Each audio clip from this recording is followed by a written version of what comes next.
வெளியே கிறிஸ்பியாக உள்ள ஜூஸியாக இருக்கிற இந்த மீன் வறுவலை இந்த மாதிரி ஒரு வாட்டி ட்ரை பண்ணுங்கள். டேஸ்ட் ரொம்ப ரொம்ப நல்லாயிருக்கும். ஹாய் ஃப்ரெண்ட்ஸ், என் பேர் Aadhya. Welcome to our channel Aadhya recipes and vlogs. இன்றைக்கி தான் முதல் தடவை நம்ம சேனலில் பார்க்குறதா இருந்தால் ப்ளீஸ் சப்ஸ்கிரைப் பண்ணிவிட்டு பாருங்கள். இந்த மாதிரி நிறைய ரெசிபீஸ் எல்லாம் இருக்கும். இந்த ஃபிஷ் ஃப்ரை எப்படி பண்ணுறதுன்னு பார்த்துடலாம். இந்த ஃபிஷ் ஃப்ரைக்காக நான் ஒரு 6 பீசஸை எடுத்துட்டேங்க. இந்த மாதிரி நல்லா வாஷ் பண்ணிவிட்டு பக்கத்தில் வச்சுக்கலாம்.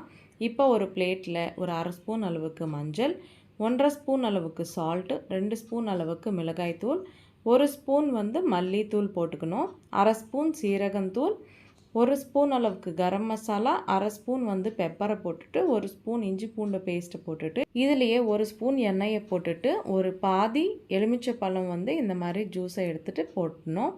போட்டுட்ட பிறகு நல்லா ஒரு வாட்டி மிக்ஸ் பண்ணிக்கோங்க. மிக்ஸ் பண்ணிவிட்டு இதுலேயே கொஞ்சம் பேஸ்ட்டாக வரதுக்காக ஒரு 2-3 ஸ்பூன் தண்ணியை போட்டுட்டு நல்லா மிக்ஸ் பண்ணிவிட்டு ஃபைன் பேஸ்ட் மாதிரி வரணுங்க. இப்போது இந்த ப்ரிப்பேர் பண்ணிக்கணும்ல நம்ம மசாலா, இந்த மசாலா இந்த மீன் துண்டுகளுக்கு நல்லா அப்ளை பண்ணிக்கணுங்க. எடுத்து வச்சா 6 பீசஸ்க்கு இந்த மசாலா கரெக்டாக இருக்கும். நல்லா அப்ளை பண்ணிவிட்டு உங்களால் முடிஞ்சால் ஒரு 1 ஹவர் வரைக்கும் கூட பக்கத்தில் மேரினேட் பண்ணி வச்சுக்கலாம். அப்போ டேஸ்ட் ரொம்ப நல்லாயிருக்கும்.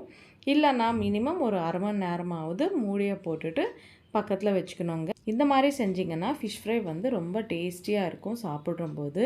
இப்போ ஒரு 1 ஹவருக்கு அப்புறம் நான் இங்கே ஃப்ரை பண்ணிக்கிறேன். நான் இங்கே ஷாலோ ஃப்ரை பண்ணுறேங்க. நீங்கள் இதே மீனை டீப் ஃப்ரை கூட பண்ணிக்கலாம்.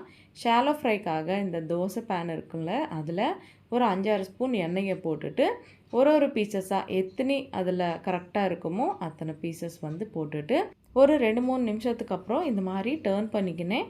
2 சைட் கூட நல்லா ஃப்ரை பண்ணிக்கணும். இப்போது நடுவில் ஒரு வாட்டி பச்சை மிளகா பீசஸை கட் பண்ணி போட்டுக்கோங்க. அது கூடவே கொஞ்சம் கருவேப்பிலையை போட்டுட்டு நல்லா ஃப்ரை பண்ணிக்கணுங்க. உங்களுக்கு வேணும்னா மூடி கூட போட்டு ஃப்ரை பண்ணிக்கலாம். இந்த மாதிரி கலர் சேஞ்ச் ஆகிற வரைக்கும் நல்லா ஃப்ரை பண்ணிக்கோங்க. மீடியம் ஃப்ளேம்லேயே ஃப்ரை பண்ணிக்கோங்க. இந்த மாதிரி கிறிஸ்பியாக ஆன பிறகு எடுத்துகிட்டு சர்வ் பண்ண வேண்டியதாங்க.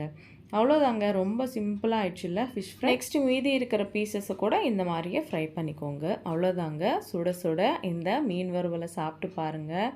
ரொம்ப டேஸ்டியாக இருக்கும். இந்த வாட்டி இந்த மாதிரி ட்ரை பண்ணி எப்படி இருந்ததோ எனக்கு கமெண்ட்டில் சொல்லுங்கள்.